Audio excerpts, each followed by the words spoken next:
বৃহস্পতিবার বিভিন্ন জেলার পাশাপাশি উত্তর দিনাজপুর জেলার করণদিঘি ব্লকের তিতপুকুর শ্রী শ্রী গৌর নিতাই সেবা ট্রাস্ট এবং ইস্কন ভক্তবৃন্দের উদ্যোগে পালিত হলো ঐতিহাসিক রথযাত্রা।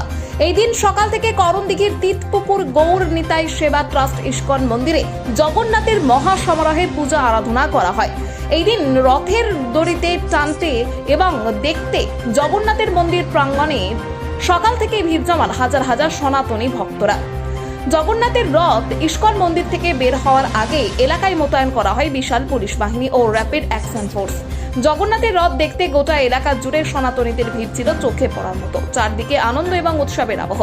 এই দিনের রথ যাত্রা করণদিঘির তিতপুকুর ইস্কন মন্দির থেকে শুরু হয়।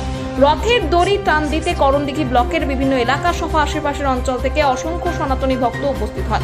জয় জগন্নাথ ধ্বনি, হরিনাম সংকীর্তন এর পাশাপাশি ভক্তিমূলক সঙ্গীতে মুখর হয়ে ওঠে গোটা পরিবেশ। এই দিন তিতপুকুর থেকে টুঙ্গিদিঘি বাসস্ট্যান্ডে দিয়ে টুনিভিটা হয়ে টুঙ্গিদিঘি দুর্গা মন্দিরে এসে পৌঁছয় মাসির বাড়িতে। এদিনের রথযাত্রায় নারী, পুরুষ, শিশু এবং প্রবীণ সব বয়সের মানুষই উৎসাহ ছিল চোখে পড়ার মতো। সনাতনী ভক্তদের বিশ্বাস, ভগবান জগন্নাথের রথের দড়িতে টান দিলে জীবনে সুখ, শান্তি এবং কল্যাণ লাভ হয়।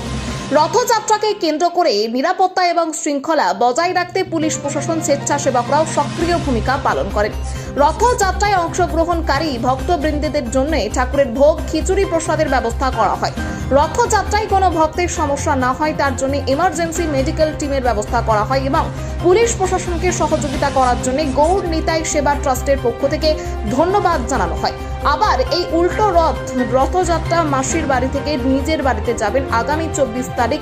তাই সকল সনাতনীদের উল্টো রথযাত্রায় অংশগ্রহণ করার আহ্বান জানালেন গৌর নিতাই সেবা ট্রাস্টের সভাপতি মাখনলাল দাস। এদিন তার পাশাপাশি রথযাত্রায় অংশগ্রহণ করেন করণদিঘি বিধানসভার বিধায়ক তথা রাজ্যের প্রতিমন্ত্রী বিরাজ বিশ্বাস। রাজ্যের প্রতিমন্ত্রী বিরাজ বিশ্বাস এবং সভাপতি মাখনলাল দাস কি জানালেন শুনুন। ভব্য রথযাত্রা, প্রথম কথা সবাইকে জয় জগন্নাথ। প্রভু জয়, রথের এখন চাকা বেরোবে এবং শান্তি বজায় থাকুক পৃথিবীতে, এটাই চাবো। সবাইকে শুভ শান্তি যেন হয়, শান্তি শৃঙ্খলা বজায় থাকুক আর আমাদের সার্বিক উন্নয়ন হোক, সবাই সুস্থ থাকুক, এটাই চাবো। সবাই জয় জগন্নাথ। হরে কৃষ্ণ, জয় জগন্নাথ। আমার নাম মাখনলাল দাস। আমি শ্রী শ্রী গৌর নিতাই সেবা ট্রাস্টের সভাপতি পদে আছি।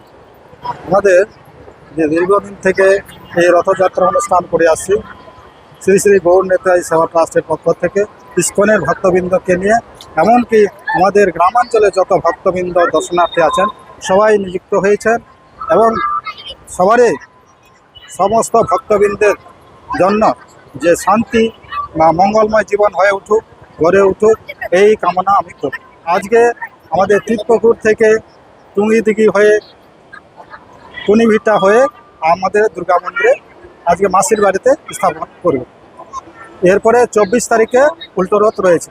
সমস্ত ভক্তবৃন্দকে আজকে গতবারের ন্যায় যেমন ভক্তবৃন্দ 4 গুণের বেশি জমায়েত হয়েছে, তাই সকল ভক্তবৃন্দকে পুনরায় 24 তারিখে উল্টো রথে আসার জন্য আহ্বান করছি এবং সবাইকে অনুরোধ জানাচ্ছি।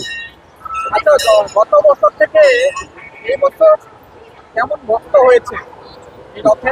গত বছরের থেকে এইবার অগণিত ভক্ত সংখ্যক জমায়েত হয়েছে। হ্যাঁ সাহেব, এবার তো আর্থিক অনুদান পাওয়া গেছে সরকার থেকে। হ্যাঁ, কি কি আয়োজন হয়েছে? এবার পর্যাপ্ত পরিমাণে প্যান্ডেলের ব্যবস্থা হয়েছে, খাওয়ার ব্যবস্থা হয়েছে, সবারই প্রসাদের ব্যবস্থা হয়েছে, চিকিৎসার ব্যবস্থা হয়েছে এবং সরকারি পক্ষ থেকে আমাদের যে হেলথের চেকআপের ব্যবস্থা করা হয়েছে। এই যে আজকে যে রথটা সফল হলো, তার মধ্যে প্রশাসন আজকে যদি আমাদের সহযোগিতা না করতো আমরা এটা একাই সম্ভব করতে পারতাম না। প্রশাসন এবং সাংবাদিক সবাই আমাদের আজকে দর্শনার্থী সবাই সহযোগিতা করেছেন, তাই সবাইকে আমার আন্তরিক অভিনন্দন এবং দণ্ডবত প্রণাম।